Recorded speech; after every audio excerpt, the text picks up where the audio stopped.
Spoken English ക്ലാസ്സിൻ്റെ മറ്റൊരു എപ്പിസോഡിലേക്ക് സ്വാഗതം. എൻ്റെ പേര് ജസ്റ്റിൻ തോമസ്. ഇന്ന് നമ്മൾ പഠിക്കുന്നത് യൂഫമിസം എന്ന ഒരു കാര്യമാണ് ഇംഗ്ലീഷിൽ.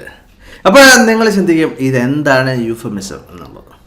അപ്പോൾ തീർച്ചയായിട്ടും നമുക്ക് മലയാളത്തിൽ തന്നെ നമുക്കൊരു കാര്യം വളരെ പരുഷമായിട്ട് പറയാം, മറ്റുള്ളവരെ വേദനിപ്പിക്കുന്ന രീതിയിൽ പറയാം, അതല്ലെന്നുണ്ടെങ്കിൽ കുറച്ച് വൾഗറായിട്ട് പറയാം, അതല്ലെന്നുണ്ടെങ്കിൽ അതിനെ തന്നെ നമുക്ക് വേറെ രീതിയിൽ നന്നായിട്ട് പറയാം. അതിനാണ് യൂഫമിസം എന്ന് പറയുന്നത്. ഉദാഹരണം ശ്രദ്ധിക്കുക, മലയാളത്തിലുള്ള ചില ഉദാഹരണങ്ങൾ ശ്രദ്ധിക്കുക. നമ്മൾ ചിലപ്പോഴൊക്കെ ആൾക്കാർ പറയാറുണ്ട് ചത്തുപോയിന്ന്. പക്ഷേ അതൊരു നല്ല വാക്കാണോ? അതൊരു നല്ല വാക്കല്ല. നമ്മളെ വിട്ടുപോയി എന്ന് നമുക്ക് പറയാം അല്ലേ. ഇപ്പോൾ ഉദാഹരണം പറയുകയാണെങ്കിൽ നിങ്ങളൊരു കമ്പനി ജോലി ചെയ്യുന്നു, അപ്പോൾ നിങ്ങൾ പറയണ ആ കമ്പനിയുടെ ഓണർ ചത്തുപോയി എന്ന് പറഞ്ഞാൽ അതൊരു സുഖമല്ല. അങ്ങനെ നമ്മൾ പറയാൻ പാടില്ല. അതായത് നമ്മളെ വിട്ടുപോയി എന്ന് പറയാമല്ലോ അല്ലേ. അപ്പം അങ്ങനെ പറയുന്നത് അത് യൂഫമിസമാണ്.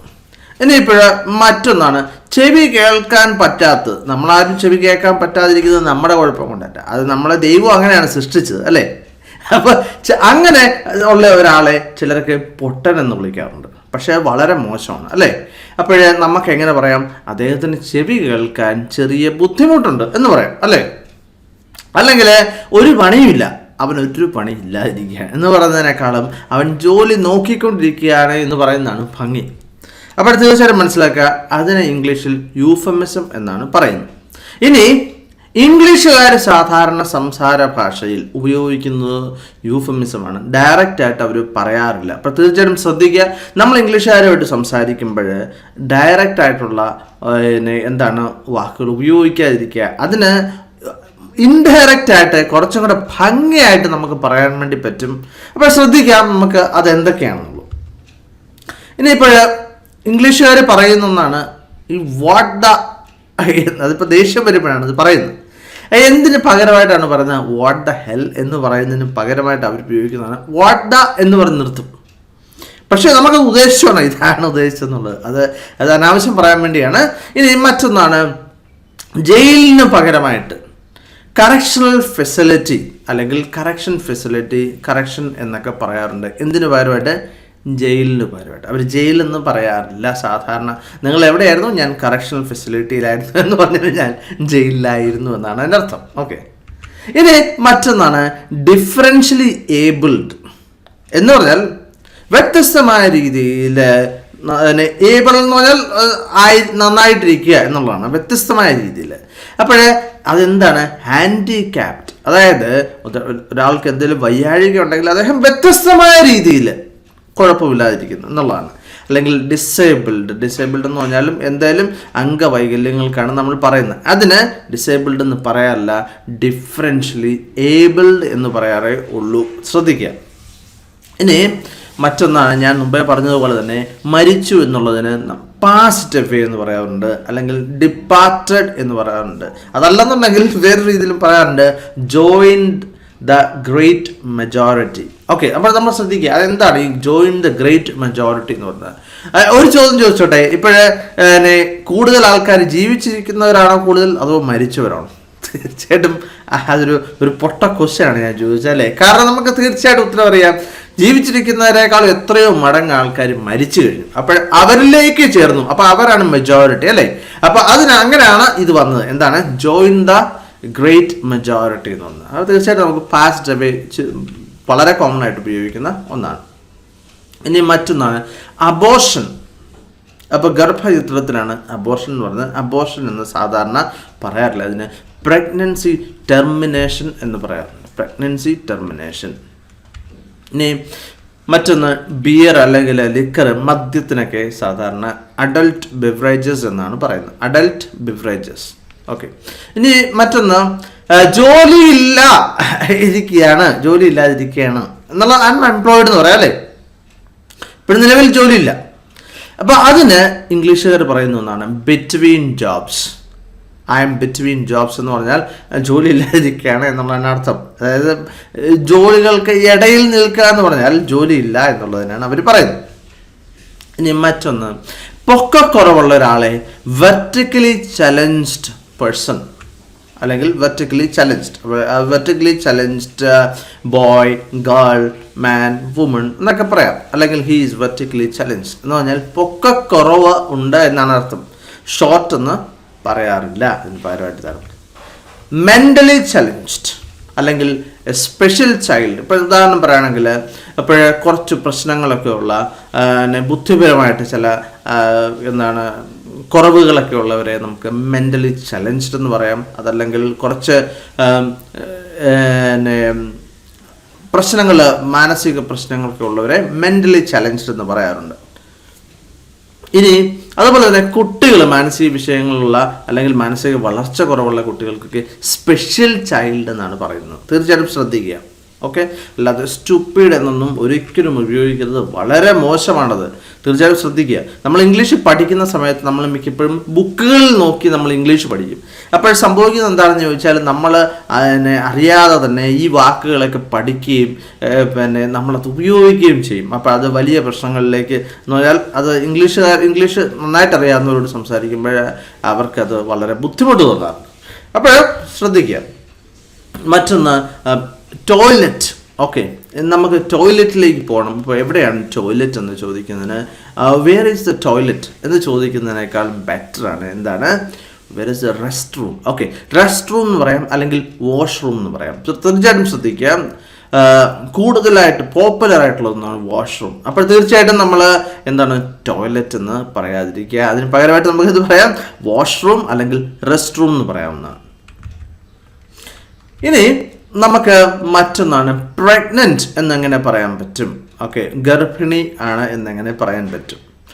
അതിന് ഒന്ന് എക്സ്പെക്റ്റിംഗ് എന്ന് പറയാം, അതല്ലെങ്കിൽ ക്യാരിങ് എന്ന് പറയാം, അതല്ലെന്നുണ്ടെങ്കിൽ ഈസ് ഇൻ ദ ഫാമിലി വേ എന്ന് പറയാം, ഇതല്ലെന്നുണ്ടെങ്കിൽ ഈറ്റിംഗ് ഫോർ ടു എന്ന് പറയാം. എന്താണ് ഈറ്റിംഗ് ഫോർ ടു?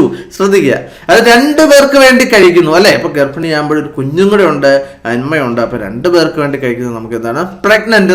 അതിന് പകരം നമുക്ക് എന്ത് പറയാം, 2 പേർക്ക് വേണ്ടിയാണ് കഴിക്കുന്നത് എന്ന് പറയാവുന്നതാണ്. അപ്പോൾ തീർച്ചയായിട്ടും നിങ്ങളൊരു കാര്യം ശ്രദ്ധിക്കുക, നമ്മൾ ഇതിനകത്തുള്ള ഒരുപാട് വൊക്കാബുലറിയൊക്കെ നേരത്തെ തന്നെ നമ്മൾ പഠിച്ചതാണ്. ശ്രദ്ധിക്കുക, നമ്മുടെ ഒരു വീഡിയോ പിക്ചർ ഡിക്ഷണറി ഉണ്ടായിരുന്നു. നിങ്ങളത് കണ്ടിട്ടില്ലെങ്കിൽ തീർച്ചയായിട്ടും കാണുക.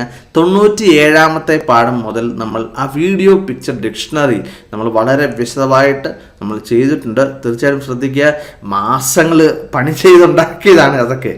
നിങ്ങൾ തീർച്ചയായിട്ടും അതിൻ്റെയൊക്കെ പ്രയോജനങ്ങൾ നേടിയെടുക്കുക. അതുപോലെ തന്നെ ചാനൽ സബ്സ്ക്രൈബ് ചെയ്യാൻ മറക്കരുത്. താഴെ കാണുന്ന സബ്സ്ക്രൈബ് എന്നുള്ള ബട്ടണിൽ ക്ലിക്ക് ചെയ്യുക. അതുപോലെ തന്നെ ബെൽ ഐക്കൺ ക്ലിക്ക് ചെയ്യുക. എങ്കിലും നിങ്ങൾക്ക് ആദ്യം തന്നെ എൻ്റെ വീഡിയോ കിട്ടും. അതുപോലെ തന്നെ എൻ്റെ ഫേസ്ബുക്ക് പേജും നോക്കുക.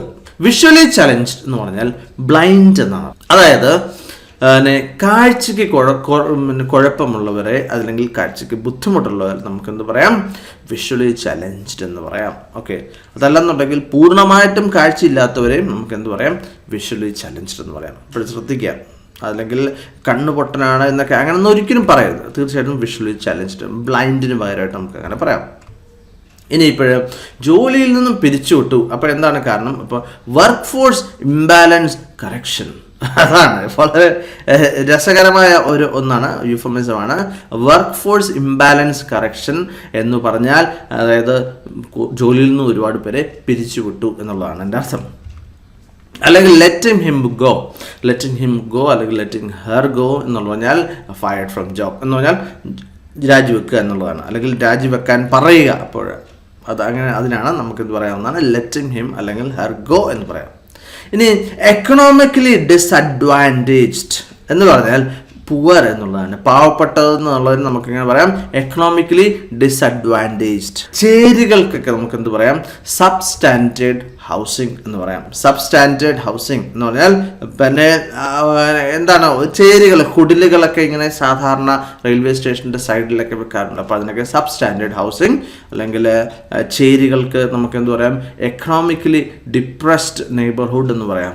എക്കണോമിക്കലി ഡിപ്രസ്ഡ് നെയ്ബർഹുഡ് എന്ന് പറഞ്ഞാൽ അതും സ്ലമ്മാണ്, ചേരികൾ. മറ്റൊന്നാണ് നമ്മൾ പലരും പറയുന്നത് കേട്ടിട്ടുണ്ട്, സെക്കൻഡ് ലാൻഡ് വെഹിക്കിൾ എന്നുള്ളത്. എൻ്റെ വണ്ടി സെക്കൻഡ് ലാൻഡ് ആണ് എന്ന് പലരും പറഞ്ഞ് ഞാൻ കേട്ടിട്ടുണ്ട്. അപ്പോൾ തീർച്ചയായും സെക്കൻഡ് ലാൻഡ് അല്ല, സെക്കൻഡ് ഹാൻഡ് ആണ്. ഇപ്പോൾ നിങ്ങൾ കൃത്യമായിട്ട് പറയുന്നുണ്ടെങ്കിൽ അത് വിഷയമില്ല. അതിന് സെക്കൻഡ് ഹാൻഡ് വെഹിക്കിൾ എന്നാണ് പറയുന്നത്. അതായത് കൈമാറിയ ഒരാൾ ഉപയോഗിച്ചതാണ്, അത് രണ്ടാമത് സെക്കൻഡ് ഹാൻഡ്. ഓക്കെ, കൈമാറി എന്നുള്ള അർത്ഥം ഒരാൾ ഉപയോഗിച്ചു, മറ്റൊരാൾ ഉപയോഗിക്കുന്നു, മറ്റൊരു കൈ ഉപയോഗിക്കുന്നു, അല്ലേ? അപ്പോൾ സെക്കൻഡ് ഹാൻഡ് വെഹിക്കിൾ എന്നാണ് പറയുന്നത്. ഇനി അങ്ങനെയും പറയാറില്ല യൂഫമിസം വെച്ച് പ്രീ എൻജോയ്ഡ് വെഹിക്കിൾ അല്ലെങ്കിൽ പ്രീ ലവ്ഡ് വെഹിക്കിൾ എന്നാണ് പറയുന്നത്. പ്രീ ലവ്ഡ് വെഹിക്കിൾ അല്ലെങ്കിൽ പ്രീ എൻജോയ്ഡ് വെഹിക്കിൾ, നേരത്തെ എൻജോയ് ചെയ്ത, നേരത്തെ സ്നേഹിക്കപ്പെട്ട എന്നൊക്കെയാണ് അർത്ഥം. മറ്റൊന്നാണ് അൺക്വാളിഫൈഡ് എന്ന് പറഞ്ഞാൽ ക്വാളിഫൈഡ് അല്ല എന്നെങ്ങനെ പറയും? അവർ പറയുന്നത് തീർച്ചയായിട്ടും വിദേശികളിൽ നിന്ന് പാർഷ്യലി പ്രൊഫിഷ്യൻ്റ് എന്നാണ്. എന്ന് പറഞ്ഞാൽ പ്രൊഫിഷ്യൻ്റ് എന്ന് പറഞ്ഞാൽ വിദഗ്ധൻ എന്നാണ് അർത്ഥം, അല്ലെങ്കിൽ എല്ലാം നന്നായിട്ട് അറിയാവുന്ന എന്നുള്ള. ഇപ്പോൾ പാർഷ്യലി പ്രൊഫിഷ്യൻ്റ് എന്ന് പറഞ്ഞാൽ പൂർണ്ണമായിട്ടല്ല, പകുതി എന്ന് പറഞ്ഞാൽ സത്യത്തിൽ അവർ ഉദ്ദേശിക്കുന്നത് അൺക്വാളിഫൈഡ് എന്നുള്ളതാണ്, ക്വാളിഫൈ അല്ല എന്നുള്ളതാണ്. തീർച്ചയായിട്ടും വളരെ രസകരമായിട്ടുള്ള ഒരു കഥയുണ്ട്. എൻ്റെ ഒരു സുഹൃത്തിന് ഒരു ജോലി കിട്ടി, പക്ഷേ അതിന് കിട്ടിയില്ല. അദ്ദേഹം ഇൻ്റർവ്യൂവിന് പോയി കഴിഞ്ഞ് അവരെല്ലാം കൊണ്ടുനടന്ന് കാണിച്ചു, കമ്പനിയിലാകെ കൊണ്ടുപോയി കാണിച്ചു. എന്നിട്ട് പറഞ്ഞു, ഇവിടെയാണ് നിങ്ങൾ ഇരിക്കാൻ വേണ്ടി പോകുന്നത്, ഈ ടേബിളാണ് നിങ്ങൾ ഉപയോഗിക്കുന്നത്, ഈ കമ്പ്യൂട്ടറായിക്ക് ഉപയോഗിക്കുന്നത് എന്നൊക്കെ പറഞ്ഞു. അവസാനം പുള്ളിക്ക് ഒരു എഴുത്ത് കിട്ടി, നിങ്ങൾ പാർഷ്യലി പ്രൊഫഷൻ്റ് ആണ്, അതുകൊണ്ട് നിങ്ങൾക്ക് ഇതിനേക്കാളും ബെറ്റർ ആയിട്ടുള്ള ജോബ് കിട്ടും എന്നൊക്കെ. അപ്പം അവിടെ സാധാരണ വിദേശത്തൊക്കെ എഴുത്ത് കിട്ടാറുണ്ട്. എങ്ങനെ നമുക്ക് ജോലി കിട്ടിയില്ലെങ്കിൽ തീർച്ചയായിട്ടും നിങ്ങൾക്കൊരു എഴുത്ത് വരും. അപ്പോൾ ആ എഴുത്ത് വായിച്ചിട്ട് സുഹൃത്ത് ഓർത്തു അദ്ദേഹത്തിന് ജോലി കിട്ടിയെന്നാണ്. പക്ഷേ യഥാർത്ഥത്തിൽ കിട്ടിയില്ലായിരുന്നു. അവർ പൂർണ്ണമായിട്ടും യൂഫമിസമായിരുന്നു ഉപയോഗിച്ചത്. അതായത് നമുക്ക് മനസ്സിലാകത്തില്ല, സത്യത്തിൽ അവരുടെ രീതി അങ്ങനെയാണ്. അതുപോലെ തന്നെ പ്രായമുള്ളത് എന്ന് പറയുന്നത് നമ്മൾ അതിനെ ഓൾഡ് എന്ന് പറയരുത്, അതിന് മാച്വർ എന്ന് പറയാം, അല്ലെങ്കിൽ സീനിയർ എന്ന് പറയാം. ഇനി കള്ളം പറഞ്ഞു എന്നുള്ളതിന് പറയുന്നത് മിസ് സ്പോക്ക്. ഇനി മറ്റൊന്ന് വണ്ണമുള്ളത് എന്നുള്ളത് പറയുന്നത് ബിഗ് ബോണ്ട് എന്ന് പറയാറുണ്ട്, അല്ലെങ്കിൽ ഫുൾ ഫിഗേർഡ് എന്ന് പറയാറുണ്ട്, അല്ലെങ്കിൽ എ ഫ്യൂ എക്സ്ട്രാ പൗണ്ട്സ് എന്ന് പറയാറുണ്ട്, അല്ലെങ്കിൽ മറ്റൊന്ന് നമുക്ക് വേറെ രീതിയിൽ പറയാം ഹെൽത്തി എന്ന് പറയാവുന്നതാണ്. തീർച്ചയായിട്ടും ഹെൽത്തി എന്ന് പറഞ്ഞാൽ ആരോഗ്യമുള്ള എന്നുള്ളതാണ്. പക്ഷേ വണ്ണമുള്ളത് ഒരു ആരോഗ്യമാണോ? തീർച്ചയായിട്ടും അത് ഓരോരുത്തരുടെ പേഴ്സണലായിട്ടുള്ള കാര്യമാണ്. പക്ഷെ എങ്കിൽ പോലും അതത്ര ആരോഗ്യകരമായിട്ടുള്ള ഒന്നല്ല.